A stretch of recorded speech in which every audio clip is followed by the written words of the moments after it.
Hello po. Share ko lang po sa inyo itong ginagawa kong cake na para sa second milestone cake ng aking baby boy again. Ito yung second baby boy ko na may monthly milestone cake po sa akin. So, nag-bake po ako ng moist chocolate. Tapos, yung pong frosting niya is mocha. And then, nilagyan ko po siya ng chocolate chips sa gitna.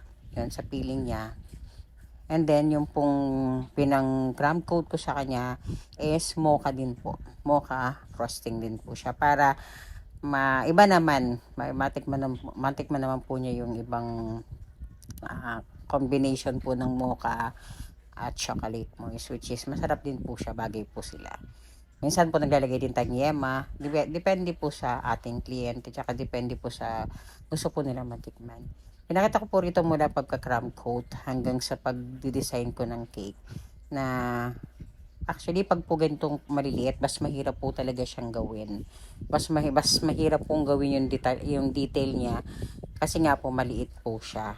Mano-mano talaga na para rin kayong nagdo-drawing ng art. Hindi po ganun kahirap gawin yung design niya kung tutuusin. Kaya lang po, since maliit po siya, marami pong marami po siyang hawak na talaga yung pagpapay po yung matagal gawin dito yung pagpapay po talaga. Kasi nga, yung design na nagustuhan ni client kasi lalaki yung anak niya. Alam niyo naman pag lalaki medyo isa lang dapat or simple lang dapat. Hindi siya pwede magkaroon ng girly looks yung cake nila. Kailangan susunod natin. Ayan. Tignan nyo yung pagpapipe ko ng design. Yan po yung sa totoong buhay. Ganyan lang po siya kabagal. Pero syempre, para hindi kayo mainip, pinas forward po natin para makita nyo agad. Pero sa totoo lang, ganun lang po talaga kabagal once na nagpapipe po ng mga ganyang klase ng design. Kaya dito, pinapakita ko po yung totoong pangyayari at totoong ginagawa ko. Tingnan nyo, ganyan talaga siya, isa-isa po talaga.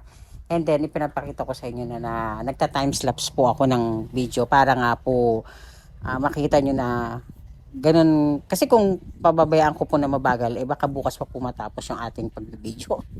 Kaya po yung pinapa-fast forward ko na lang po siya. Pero kung titignan nyo, akala nyo is madali lang siyang ipipe. Medyo nakakangawit po siya. Kasi ang daming piga, ang dami pong paikot-ikot bago po natin mapuno. Ang size po nito is 6x2 supposed to be, pero naging 6x3 po ito. Since may sobra na siya, hindi ko na po kinakatat. Alam niyo naman, di ba, ganun po yung ginagawa ko. Pag may sumusobra is ginagawa ko na pong previous sa client. O ayan, kung makikita nyo, hinumihinto-hinto po ako at pinapakita ko yung totoong nagaganap. Yan talagang nangyari na ganyan lang po talaga siya. And then, nagpa-fast forward po ulit ako para pabilis po matapos yung video na makikita rin nyo yung ginawa ko po talaga. Pero tingnan nyo, sa totoong buhay, ganyan po katagal na pinapay po isa-isa talaga para makuha po yung design at maging maayos yung pag-pipe po talaga ng design na gusto po ng client. Simpleng tignan pero hindi po talaga siya simpleng gawin. Kaya syempre, para matapos agad, pinapas forward po natin ng 5 to 10 times para po matapos po natin agad para hindi naman po kayo mainip sa panonood. Kasi yung iba po akala nila is simple lang talagang gumawa ng cake. Pero once po na na-experience na po nilang gumawa, doon nila napapatunayan na hindi po talaga ganun pala kadaling gumawa ng cake. Kaya dito pinapakita ko yung totoong pangyayari at saka yung pagpo-pass forward para po malaman nila na talagang kahit ka simple design lang, kahit isang piping nozzle lang yung gagamitin namin, kahit puro ganun-ganun lang yung pagpapipe, is difficult pa rin siya kasi madami siyang ikot paulit-ulit, kaya medyo nakakangawit po talaga siya. Pero dito pinakita ko yung difference niya para at least matutunan nyo pa rin po na ganun po yung ginagawa sa ganitong design.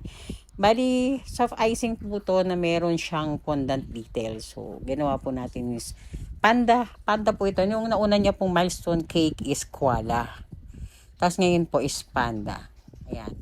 So, sumusunod po tayo sa kung ano yung gusto ng kliyente. Kung ano yung gusto niyang palabasin sa monthly milestone cake niya. Actually, anak to ng foreigner. Itong baby na to. Kaya kamukha niya yung daddy niya. Sobrang cute. Foreigner yung looks niya. Tapos kasi minsan nakita ko lang yung picture ng baby. So, nakita ko na foreigner talaga siya. Foreigner yung father niya.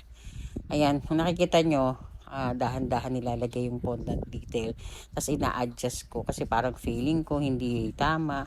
So dahan-dahan talaga, hindi porket basta makabit mo lang. Kailangan po is makamukhang kamukha or halos ganun yung sa reference na binigay ng kliyente para po matuwa po sa atin yung kliyente natin at hindi po sila palagi magdadalawang isip na sa inyo po lagi o-order.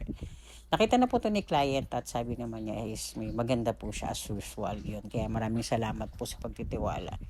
Di ba po napakakit ng milestone cake ng baby.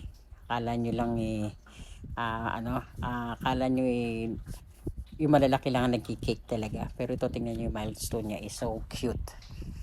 Nung nakaraan po ano lang siya, halos bento lang po yun 4x2 pero ito po ay 6x3. Yan. Diba po ang cute-cute ni Panda. Dapat po light yung medyo yung pink niya kaso diba po pag nagre-rest po yung color nung sa may pisngi niya, medyo nag-dark pink po siya. Pero okay lang naman po kasi ganyan na ganyan naman po yung pinagayahan natin. Medyo light pink lang po talaga siya. And yun nga, maganda lang is nagustuhan na po ng kliyente ito, nakita na po niya and sobrang thankful po siya. Yun lang po, just sharing po. Sana po nagustuhan niyo po ang video na to. Salamat po, bye bye po.